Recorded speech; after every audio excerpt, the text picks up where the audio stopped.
আল্লাহ পাক বলছেন, রহমানের বান্দারা, আমার বান্দারা জমিনে চলাফেরা করে নম্রভাবে, জমিনের মধ্যে হাঁটে, চলে, বিচরণ করে নম্রভাবে, ভদ্রভাবে। এবং যদি অজ্ঞ ব্যক্তিরা তাদের সাথে তর্ক করতে আসে, ঝগড়া করতে আসে, ফাসাদ করতে আসে, তারা বলে সালামান, সালাম, তোমাদের উপর শান্তি বর্ষিত হোক, আমরা জাহেলদের সাথে লড়াই করি না। রহমানের বান্দারা মানুষের সাথে লড়াই, ঝগড়া, ক্রন্দল এড়িয়ে চলে, বিনয়ের সাথে পথ চলে। সূরা বনী ইসরাঈল আল্লাহ পাক বলেছেন, দম্ভ ভরে জমিনের বুকে বিচরণ করো না। ওয়ালা তামশি ফিল আরদি মারহা, জমিনের বুকে দম্ভ অহংকার করে চলো না। ইন্নাকা লান তাখরিকাল আরদা ওয়া লান তাবলুগাল জিবালা তুলা, তুমি মানুষ খুব তুচ্ছ, তুমি এই জমিনকে ধসিয়ে দিতে পারবে না, আর পাহাড়ের উচ্চতায় পৌঁছাতে পারবে না। আপনারা পাহাড় আমাদের চেয়ে ভালো চিনেন না? মানুষ কি এই জমিনকে ধসাতে পারবে? পাহাড়ের সামনে, সুউচ্চ পাহাড়ের সামনে মানুষকে কি খুব ক্ষুদ্র দেখায় না? আল্লাহ পাক সেটাই বলছেন, দম্ভ ভরে চলো না, তুমি জমিনকে ধসিয়ে দিতে পারবে না। হে মানুষ, তুমি এতই ক্ষুদ্র এবং তুমি পাহাড়ের উচ্চতায় পৌঁছতে পারবে না। রহমানের বান্দার প্রথম বৈশিষ্ট্য হচ্ছে নম্র, ভদ্রভাবে তারা সমাজে বিচরণ করে, এবং এটাই হচ্ছে সর্বোত্তম চরিত্রের বৈশিষ্ট্য। একটা হাদিসে এসেছিল এভাবে যে একজন ব্যক্তি খুব দম্ভ ভরে চলছিল জমিনের মধ্যে, আল্লাহ রাব্বুল আলামিন তাকে সহ মাটিটাকে ধসিয়ে দিয়েছেন আযাব স্বরূপ। কিয়ামত পর্যন্ত সে মাটিতে ধসতেই থাকবে। সবাই বলি নাউযুবিল্লাহ। তো আমাদের হাঁটাগুলো ঠিক করতে হবে। এমনকি আমাদের নবী, প্রিয় নবী মুহাম্মদুর রাসূলুল্লাহ সাল্লাল্লাহু আলাইহি ওয়াসাল্লাম কিভাবে হাঁটতেন, হাদিসের মধ্যে এসেছে তিনি এমনভাবে হাঁটতেন মনে হতো তিনি উপর থেকে নিচে নামছেন। সামনের দিকে একটু ঝুঁকে হাঁটতেন, মনে হতো তিনি উপর থেকে নিচে হাঁটছেন। আর আমাদের হাঁটা চলাগুলো দেখবেন বুক ফুলিয়ে, সিনা টান করে, মনে হয় দুনিয়াতে আমি একাই আছি, আর কেউ নাই। আর যদি আল্লাহ পাক সামান্য কিছু ক্ষমতা দিয়ে বসেন, তাহলে হাঁটা চলার যে বৈশিষ্ট্য দেখা যায়, তখন মনে হয় পুরো দুনিয়াটাই আমার, আর কেউ নাই। এরপরে দেখবেন মেয়ে মানুষের হাঁটা, পুরুষের পোশাক পরে মেয়েরা এমনভাবে হাঁটবে দেখে মনে হবে দুনিয়াতে তারা একাই আছে, আর কেউ নাই। হাঁটা চলা ঠিক করতে হবে। আল্লাহ পাক তৌফিক দান করুন। প্রথম বৈশিষ্ট্য। আর সমাজে অজ্ঞ জাহেলরা থাকবে। জাহেল কারা? যারা জাহেলিয়াতে থাকে তারা জাহেল। আলেমকে, যে ব্যক্তি ইলম অনুযায়ী আমল করে সে আলেম। জাহেলকে, যে জাহেলিয়াতের কাজ করে সে জাহেল। কথা কি বুঝতে পারছেন? জাহেলিয়াতের কাজ, যেমন কেউ যদি মদ খায় সে জাহেল, শিরক করে জাহেল। একজন ব্যক্তি বেদাআতি, সে জাহেল। একজন ব্যক্তি ধরেন সুদখোর, সে একটা জাহেল। একজন মেয়ে বেপর্দা, সে জাহেল। একজন ব্যক্তি আল্লাহর হালালকে হারাম করছে, হারামকে হালাল করছে, সে জাহেল। যে জাহেলিয়াতে লিপ্ত আছে এই ব্যক্তি জাহেল। তো জাহেলরা আল্লাহর বান্দাদেরকে কষ্ট দিতে চাইবে, গায়ে পড়ে কষ্ট দিতে চাইবে। তখন তারা বলবে সালাম, শান্তি বর্ষিত হোক তোমাদের উপরে। লা নাবতাগিল জাহিলুন, আমরা জাহেলদের সাথে ঝগড়া ফাসাদ করি না। আল্লাহ পাক আমাদের সবাইকে প্রথম বৈশিষ্ট্যটা অর্জন করার তৌফিক দান করুন, আমিন। দ্বিতীয় আয়াত আল্লাহ পাক বলছেন, ওয়াল্লাযীনা ইয়াবিতুনা লিরাব্বিহিম সুজদান ওয়া কিয়ামা। রহমানের বান্দাদের দ্বিতীয় বৈশিষ্ট্য হচ্ছে তারা রাত্রি যাপন করে। রাত্রি এমনভাবে যাপন করে যে তারা সেজদায় আছে অথবা সলাতে দণ্ডায়মান আছে।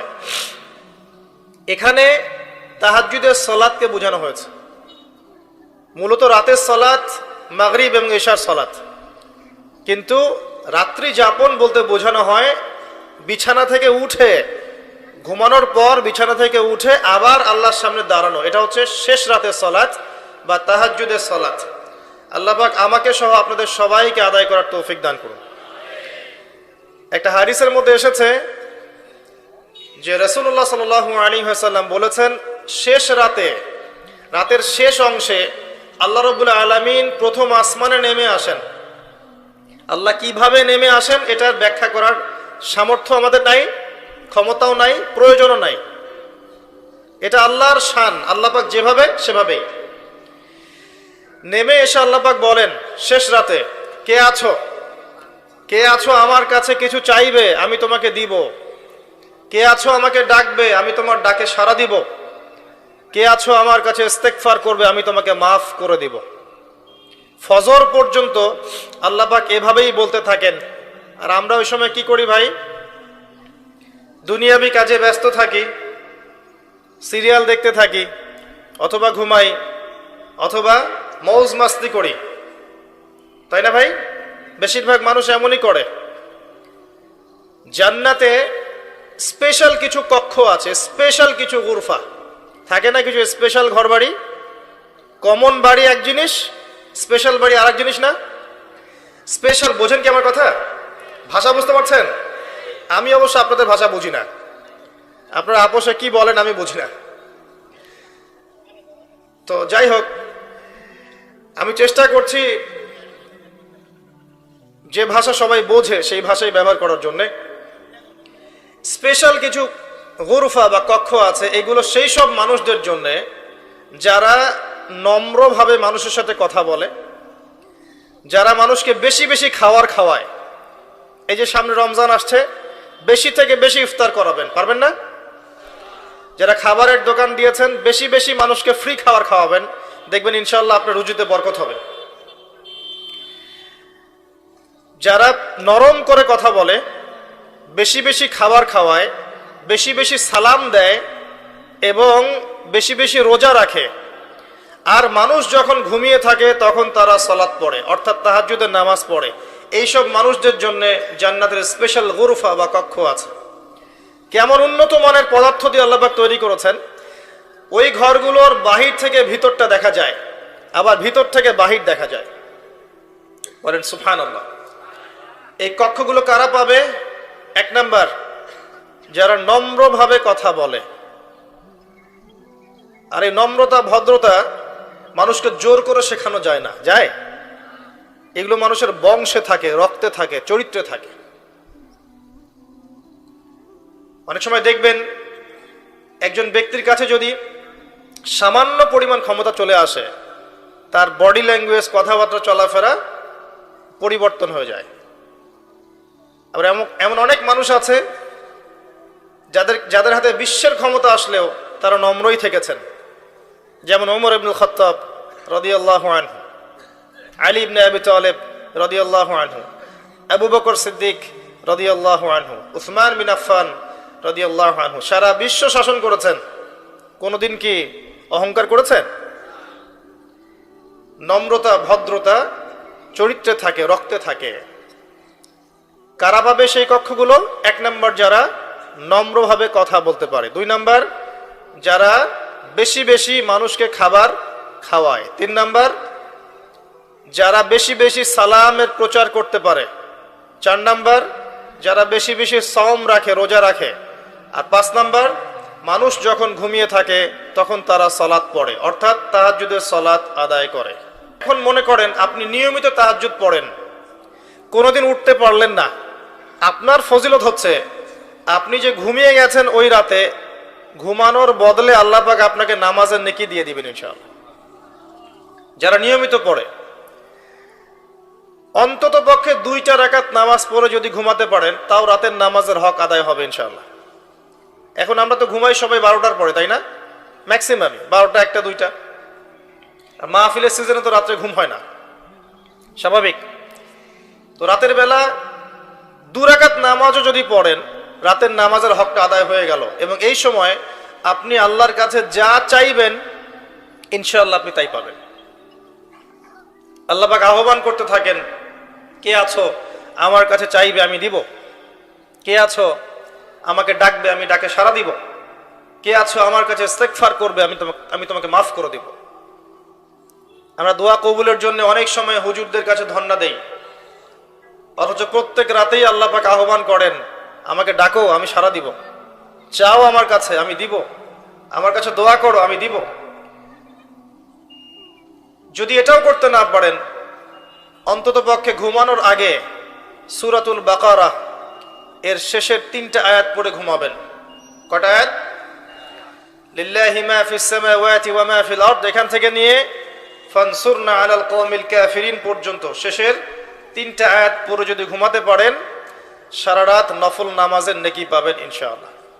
সূরা আলী ইমরান নাম শুনেছেন? এর শেষের 10টা আয়াতও যদি পড়ে ঘুমান, ইনশাআল্লাহ এই নেকিটা পাবেন ইনশাআল্লাহ তাআলা। এছাড়াও রাত্রেবেলা পড়তে পারেন সূরা কাফিরুন, সূরা ফালাক, সূরা নাস, সূরা ইখলাস 3 বার করে, আয়াতুল কুরসি, আরো যদি সম্ভব হয় সূরাতুল মুলক। সূরা মুলক আপনাকে জাহান্নামের সূরা মুলক আপনাকে কবরের আযাব থেকে বাঁচাবে ইনশাআল্লাহ তাআলা। রহমানের বান্দাদের দ্বিতীয় বৈশিষ্ট্য হচ্ছে তারা রাত্রি জাগরণ করে, আল্লাহর স্মরণে দাঁড়ায় এবং সেজদা করে। আর সেজদায় বেশি বেশি দোয়া করবেন, নামাজের সেজদায় বেশি থেকে বেশি দোয়া করবেন, কারণ আল্লাহর রাসূল সাল্লাল্লাহু আলাইহি ওয়াসাল্লাম বলেছেন যে বান্দা সেজদায় আল্লাহর যত কাছে থাকে অন্য কোনো সময় সে এত কাছে থাকতে পারবে না। অতএব তোমরা এই সময় বেশি বেশি দোয়া করো, যা চাইবেন তাই পাবেন ইনশাআল্লাহ। সেজদারত অবস্থায় কি দোয়া করবেন? কোরআন এবং সুন্নাহ থেকে যতগুলো দোয়া আছে আপনি করতে পারবেন ইনশাআল্লাহ। সবচেয়ে সহজ বুদ্ধি বলছি, হিসনুল মুসলিম একটা বই আছে, কি নাম বলেন? হিসনুল মুসলিম বইটা অ্যাপসও পাওয়া যায়, গুগল প্লে স্টোরে অ্যাপস আছে। অ্যাপস তো বোঝেন? অ্যাপস বোঝেন এই যুগে মানুষ আছে নাকি? ওখানেও আছে হিসনুল মুসলিম বইটা, কিনেন অথবা ডাউনলোড করে নেন, দেখবেন সেখানে সমস্ত দোয়াগুলো দেয়া আছে। কোন কোন দোয়া আপনার প্রয়োজন সব দেয়া আছে, নিজের জন্য, পরিবারের জন্য, সমাজের জন্য, রাষ্ট্রের জন্য, শত্রুর সাথে, মিত্রর সাথে, সব দোয়া আপনি সেখানে পাবেন ইনশাআল্লাহ তাআলা। দোয়াগুলো করা যাবে ইনশাআল্লাহ। তাহলে রহমানের বান্দার দ্বিতীয় বৈশিষ্ট্য, রাতের বেলা তারা সালাত আদায় করে এবং তারা এই দোয়াটা করে। কোন দোয়াটা? তৃতীয় আয়াতে আল্লাহ পাক বলছেন ওয়াল্লাযীনা ইয়াকুলুন, এবং যারা বলে, কি বলে? রব্বানা সরিফ আন্না আযাব জাহান্নাম ইন্না আযাবাহা কানা গরামা ইন্নাহা সাআত মুস্তাকাররা ওয়া মুকামা। আল্লাহ পাক বলছেন রহমানের বান্দারা রাত্রি জাগরণ করে, সেজদা দেয়, কিয়াম করে এবং এই দোয়াটা করে, রব্বানা, হে আমাদের প্রতিপালক, ইসরিফ আন্না আযাব জাহান্নাম, আমাদেরকে জাহান্নামের আযাব থেকে বাঁচান, আমাদেরকে জাহান্নামের আগুন থেকে হেফাজত করুন, রক্ষা করুন। ইন্না আযাবাহা কানা গরামা, নিঃসন্দেহে জাহান্নামের শাস্তি প্রচন্ড ভয়ঙ্কর। অর্থাৎ সেজদায় তারা আল্লাহর কাছে জাহান্নামের আগুন থেকে আশ্রয় চায়। এই দোয়া না করতে পারলেও এটা তো বলতে পারেন, আল্লাহুম্মা আতিনা ফিদ দুনিয়া হাসানা ওয়া ফিল আখিরাতি হাসানা ওয়া কিনা আযাবান নার, এই তো এটাও হয়ে গেল। অথবা সকালে সন্ধ্যায় 7 বার বলতে পারবেন, আল্লাহুম্মা আজিরনি মিনান নার, আল্লাহুম্মা আজিরনি মিনান নার। ইনশাআল্লাহ ওই ব্যক্তি সারা দিনে মারা গেলে জাহান্নাম থেকে বেঁচে যাবে, রাতের বেলা মারা গেলে জাহান্নাম থেকে বেঁচে যাবে ইনশাআল্লাহ। সবচেয়ে সহজ এটা, আল্লাহুম্মা আজিরনি মিনান নার। অথবা এটাও বলতে পারেন, রব্বানা আসরিফ আন্না আযাব জাহান্নাম ইন্না আযাবাহা কানা গরামা। আসেন, জাহান্নাম নিয়ে বর্ণনা দিতে গেলে আজকে সারা রাত চলে যাবে। কয়েকটা শাস্তি বলি, কয়েকটা, যেই শাস্তিগুলো রাসূলুল্লাহ সাল্লাল্লাহু আলাইহি ওয়াসাল্লাম মেরাজের রাতে গিয়ে দেখে এসেছেন। মেরাজুন নবীর সময় চলছে না এখন। গতকালকে আমি এই বিষয়ে বিস্তারিত আলোচনা করেছি, এই জন্য আমি এখানে বিস্তারিত কথা বললাম না। শুধু এতটুকু বলছি, মেরাজের রাতে নবী সাল্লাল্লাহু আলাইহি ওয়াসাল্লাম যে শাস্তিগুলো দেখে এসেছেন তার কয়েকটা বলছি আপনাকে। জাহান্নামের শাস্তি, এটা এখন কোথায় দেয়া হচ্ছে? দেয়া হচ্ছে সিজ্জিনে। কোথায়? বারজাখের জীবনে। এই জীবনটা আপনি ব্যাখ্যা করতে পারবেন না বিজ্ঞান দিয়ে, কারণ বিজ্ঞান অতদূর পর্যন্ত দৌড়াতে পারেনি এখনো। কথা বুঝতে পারছেন? আমি তো বারবার বলি, বিজ্ঞানকে জিজ্ঞাসা করবেন রূহ বা আত্মা কাকে বলে, সে শেষ, ওর দৌড় শেষ। রূহ বা আত্মা কাকে বলে, এটা কি কঠিন না তরল না বায়বীয় না কি, এটা জিজ্ঞাসা করেন সায়েন্সকে, উত্তর দিতে পারবে? একজন ব্যক্তি জীবিত, একজন মৃত, কি নাই মৃত মানুষের মধ্যে? কি নাই? রূহ নাই, আত্মা নাই, এটা কি ও ব্যাখ্যা করতে পারবে? ও গবেষণাগারে প্রমাণ করতে পারবে? তাহলে যে এটাই পারে না, কমন কিছু প্রশ্নের উত্তর দিতে পারে না, কিছু সায়েন্টিফিক আর টেকনোলজিক্যাল রেভলিউশন দেখে ওর পিছনে নাচার কোনো মানে আছে? যদি বলে মোসাফা করবো না, তাহলে কি মোসাফা করবো না? ও বলছে মোসাফা করবেন না, অসুস্থ হয়ে যাবেন। প্রতিদিন 100 মানুষের সাথে মোসাফা করি, আল্লাহ পাকের রহমতে অসুস্থ হয়নি। ও সত্য না আল্লাহ সত্য? আশ্চর্য বিষয়, আমরা এখন এমন একটা কনসেপ্ট লালন করি যে ও যা বলবে তাই সত্য। ও যদি বলে যে পৃথিবী থেকে অনেক দূরে একটা গ্রহের সন্ধান পাওয়া গেছে যেখানে হুর আছে, তারপরে যে নদী আছে, মধুর নদী, তারপর কি দুধের নদী, শরাবের নদী, সোনা দিয়ে সেই গ্রহটা বানানো, মতি জহরত আছে, মানুষ বলবে হ্যাঁ ঠিক এটা আছে, তাই বলবে না? মানুষের মাথা এখন এমন হয়ে গেছে, মানুষের মাইন্ডসেটটা এখন এমন হয়ে গেছে, ও না বললে কোনো কিছু সত্য না। তো আল্লাহ পাক যে বলেছেন কোরআনে জান্নাতের কথা, বিশ্বাস করা যায় না? ও বললে তারপর বিশ্বাস করবেন? এই শিরকি আকীদাটা বাদ দেন। বৈজ্ঞানিকভাবে সবকিছু ব্যাখ্যা করা যাবে এটা জরুরি না। এমন অনেক বিষয় আছে যেগুলোকে আপনি সায়েন্টিফিক্যালি ব্যাখ্যা করতে পারবেন না। ফর এক্সাম্পল, আত্মা কাকে বলে পারবেন না, স্বপ্ন পারবেন না, ঘুম পারবেন না, কবরের আযাব পারবেন না, অনেক বিষয় আছে, লক্ষ লক্ষ কোটি কোটি বিষয় আছে। বরং অল্প কিছু বিষয় সে ব্যাখ্যা করতে পেরেছে, তাতেই আমরা এখন তাকে ইলাহ বানিয়ে নিয়েছি যে সে যা বলবে তাই সত্য। জি না, এটা শিরক। এটা কি?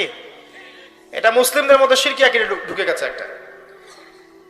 আচ্ছা আসেন ওইদিকে না যাই। মেরাজের রাতে নবী করিম সাল্লাল্লাহু আলাইহি ওয়াসাল্লাম কিছু শাস্তি দেখে এসেছিলেন বারজাখের জীবনে।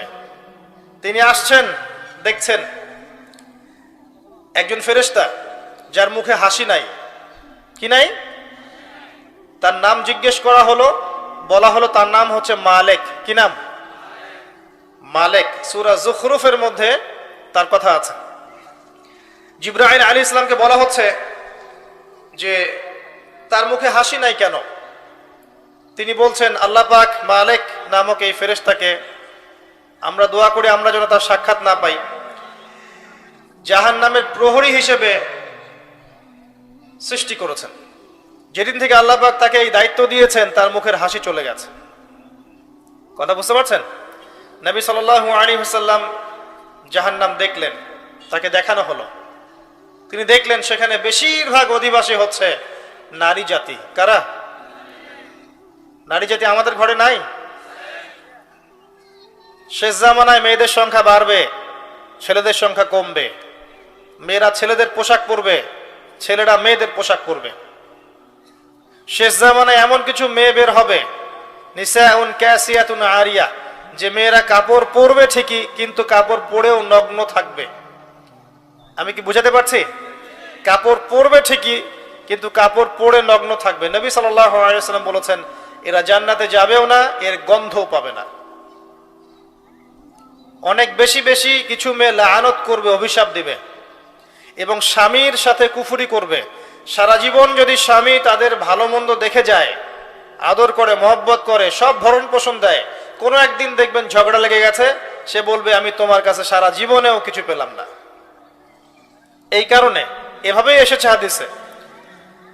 আরো কারণ হচ্ছে মাতম করা, কেউ মারা গেলে বুক চাপড়ানো, পিঠ চাপড়ানো, হাউতাস করা, মাতম করা, এটা একটা কারণ। আর একটা কারণ লানত দেয়া, অভিশাপ দেয়া। তারা বেশি বেশি লানত এবং অভিশাপ দিয়ে থাকে। এই কিছু কারণে বেশি বেশি তারা জাহান্নামে যাবে। এই উম্মতের আল্লাহ পাক আমাদের মা বোনদেরকে হেফাজত করুন। আরেকটা কারণ হচ্ছে ফেমিনিস্ট রেভলিউশন, নারী আন্দোলন। ফেমিনিস্ট রেভলিউশনের কারণে মেয়েদেরকে আপনি আর ঘরে রাখতে পারবেন না, এরা আর ঘরে থাকবে না। মাথা ওয়াশ করে দিয়েছে, ঘরে থাকলে পিছিয়ে পড়ে। ঘরে কোন মেয়েরা থাকে?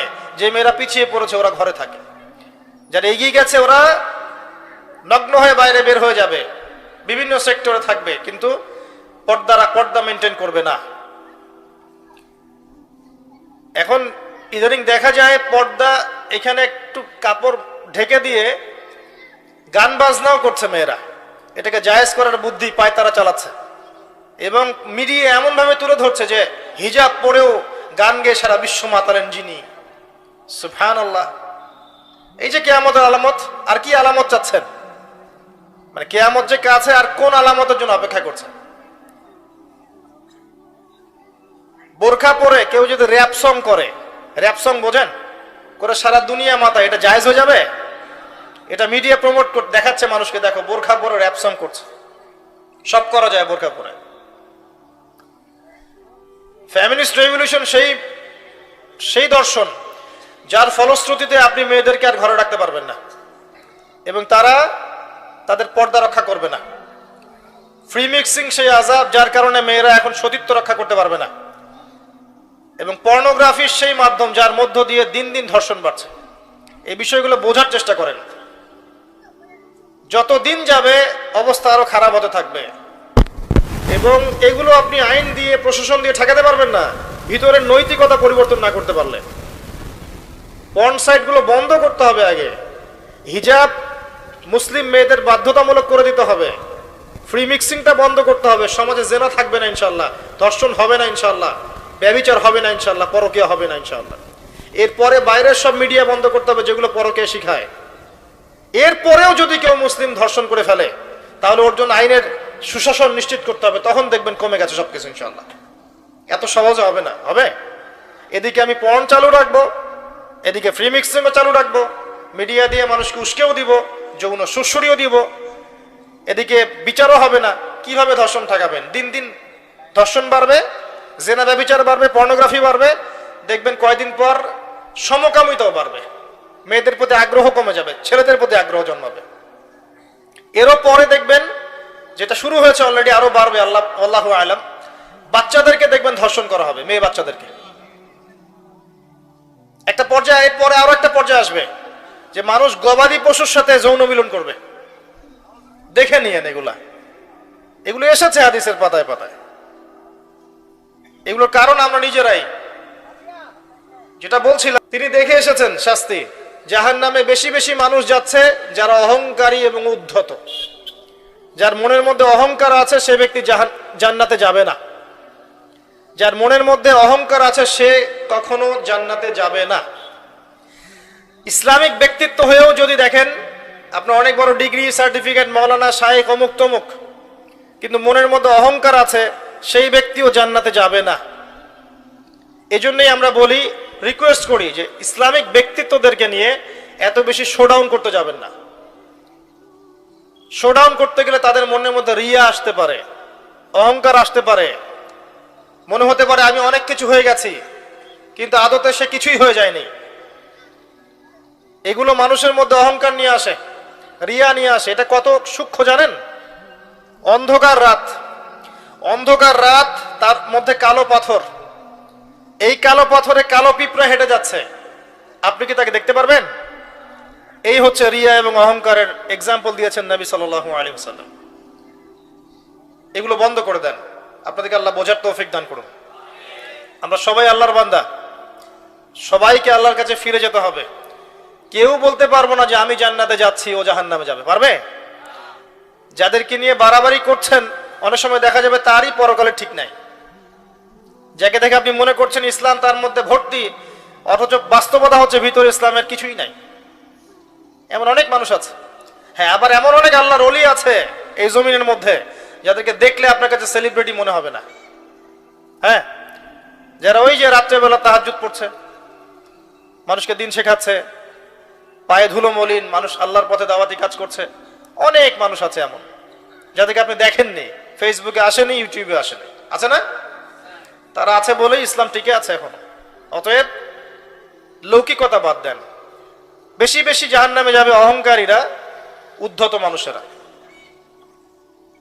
নবীজি দেখে এসেছেন এক শ্রেণীর মানুষকে দুটো গোশত দেয়া হয়েছে, সামনে আছে ভালো গোশত, পাশে আছে পচা গোশত, নোংরা গন্ধ, দুর্গন্ধযুক্ত পচা গোশত। তো এই ব্যক্তিরা পচা গোশত খাচ্ছে, ভালো গোশত খাচ্ছে না। নবী সাল্লাল্লাহু আলাইহি ওয়াসাল্লাম জিজ্ঞাসা করলেন, যখন নবীর নাম নেওয়া হবে সাল্লাল্লাহু আলাইহি ওয়াসাল্লাম পড়বেন, এরা কারা, কেন শাস্তি দেওয়া হচ্ছে? তাকে বলা হলো, এরা আপনার উম্মতের সেই সব ব্যক্তি যাদের ঘরে স্ত্রী ছিল, বাইরে পরকিয়া করেছে, যাদের ঘরে স্বামী ছিল, বাইরে পরকিয়া করেছে। কথা কি বুঝতে পারছেন?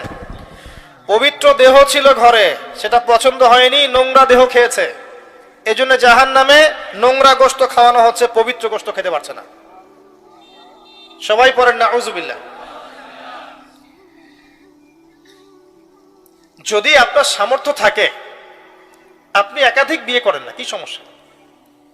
আপনি যদি ভরণ পোষণ দিতে পারেন, আপনি যদি সাম্য রক্ষা করতে পারেন, আপনার মধ্যে যদি ওই সব কোয়ালিটি থেকে থাকে, আপনি চাইলে করতেও পারেন। এটা বাধ্যতামূলক নয়, বাট আপনি চাইলে করতেও পারেন।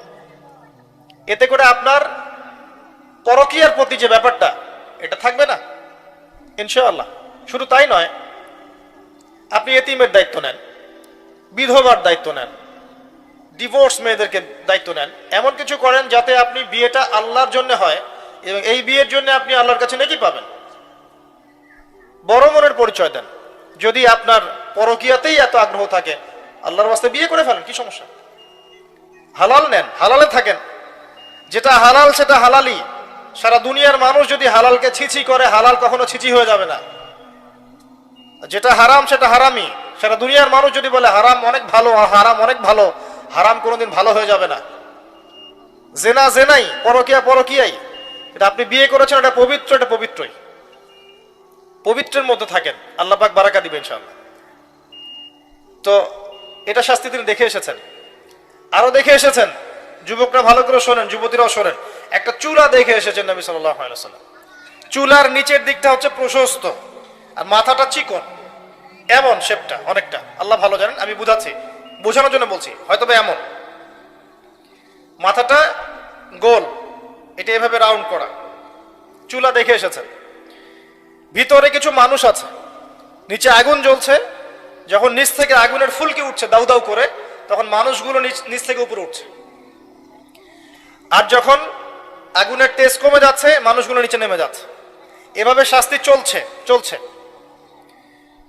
নবী সাল্লাল্লাহু আলাইহি ওয়াসাল্লাম জিজ্ঞাসা করলেন, এরা কারা?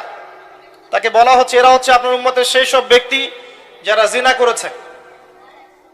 আমার কথা কি বুঝতে পারছেন? আপনার বান্ধবীর সাথে আপনি যা করছেন এটা জিনা। তার সাথে আপনি ফোনে কথা বলা থেকে শুরু করে রিকশায় ঘোরা, কফি খাওয়া, অনলাইনে চ্যাটিং করা, ডেটিং করা, বিছানায় যাওয়া, যা করছেন সবই জেনা।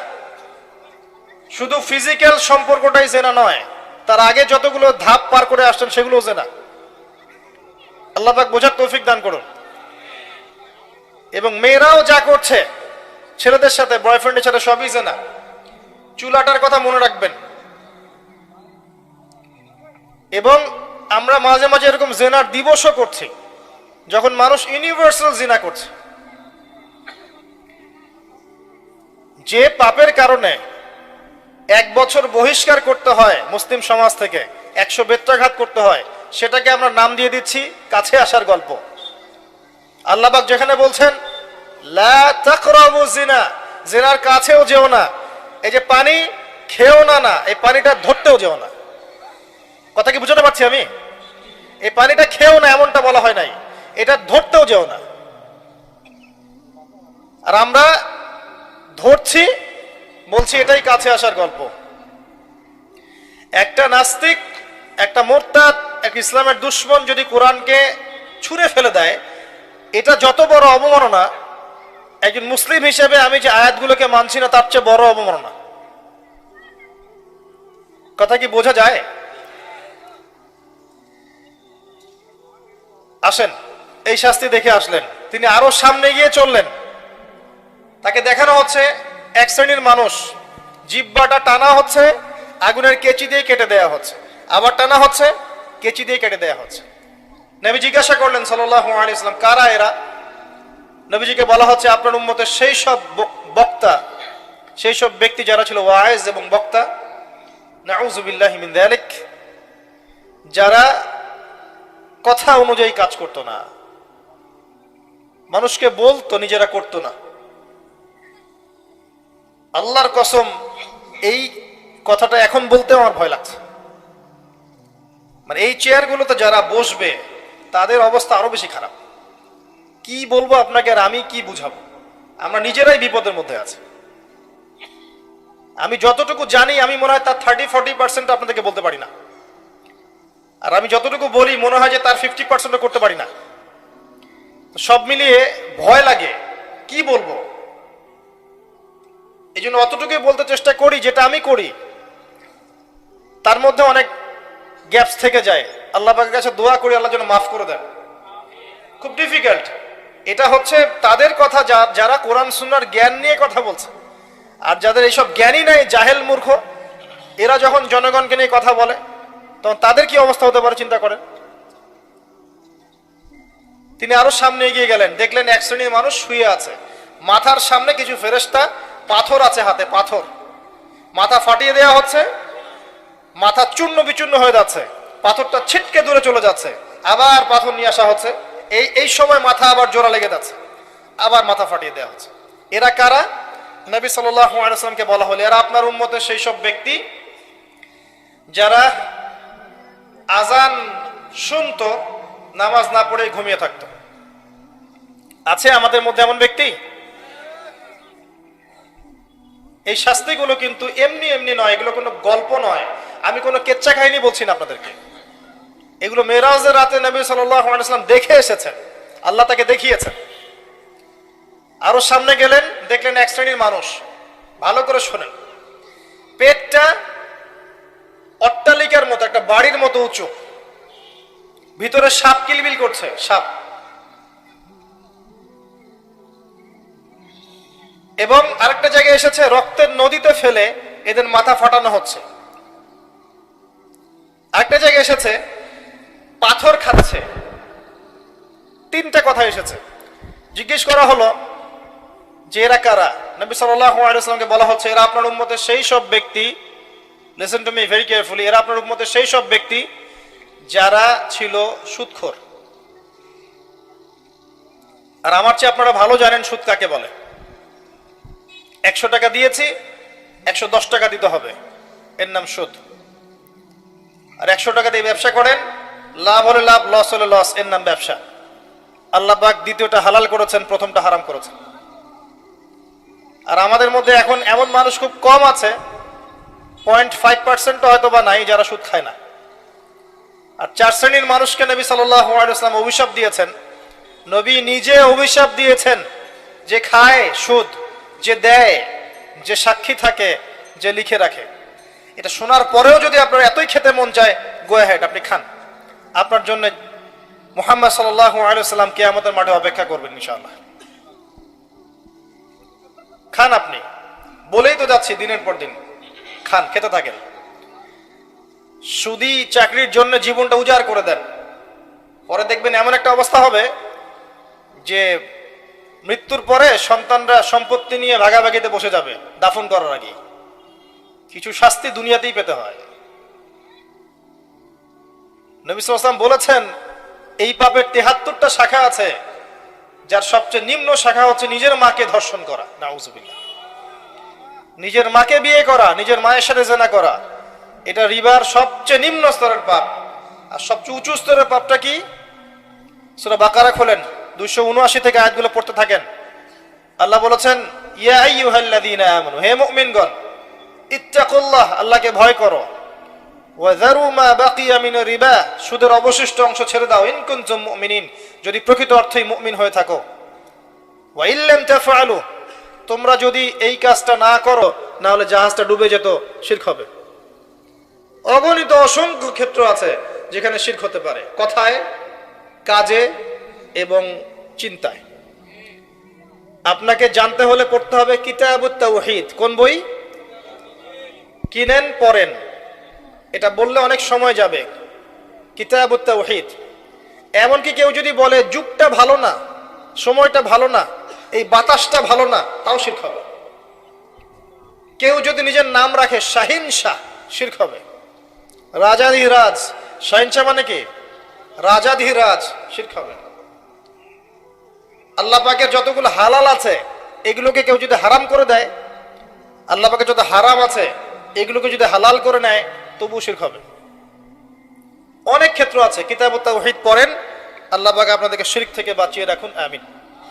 মনে রাখবেন, যার আমল নামায় শিরক থাকবে সে জান্নাতে যাবে না। কুদিয়াল আমর, এটা হয়ে গেছে লিখিত। যার আমল নামায় শিরক থাকবে সে জান্নাতে যাবে না। আমল নামায় শিরক থাকলে তার আমল নামাকে ধ্বংস করে দেওয়া হবে। লাইন আশরাকতা লা ইয়াহবাতান্না আমালুক, আল্লাহ পাক বলেছেন সূরা জুমারের মধ্যে। এই উম্মতের বেশিরভাগ মানুষ শিরকের কারণে জাহান্নামে যাবে, প্রতি 1099 জন। কিন্তু সুসংবাদ হচ্ছে এই, যে ব্যক্তি শিরক করবে না, যে ব্যক্তি শিরক করবে না, তার অনেক বড় বড় গুনাহ থাকলেও আল্লাহ পাক সব মাফ করতে পারেন ইনশাআল্লাহ। আল্লাহ পাক হাদিসে কুদসিতে বলেছেন, হে আদম সন্তান, তুমি আমার সামনে আসমান এবং জমিন সমান পাপ নিয়েও যদি আসো, কিন্তু আমার সাথে শিরক করো নাই, আমি আল্লাহ তোমার সামনে আসমান জমিন সমান ক্ষমা নিয়ে হাজির হব। মেরাজের রাতে নবী সাল্লাল্লাহু আলাইহি ওয়াসাল্লামের সাথে আল্লাহ পাকের যে কয়েকটা কথা হয়েছে, তার মধ্যে একটা হচ্ছে এরকম যে আল্লাহ পাক 3টা হাদিয়া দিয়েছেন। কয়টা হাদিয়া? একটা হচ্ছে 50 ওয়াক্ত নামাজ, যেটাকে কমিয়ে 5 ওয়াক্ত আনা হয়েছে, কিন্তু 5 ওয়াক্ত পড়লে 50 ওয়াক্তের নেকি পাবেন। এই উম্মতের যে কোনো ভালো কাজকে 10 দিয়ে গুণ করে দেওয়া হবে, এটা 1 নাম্বার। 2 নাম্বার হচ্ছে সূরা বাকারার শেষের 3টা আয়াত। কয়টা আয়াত?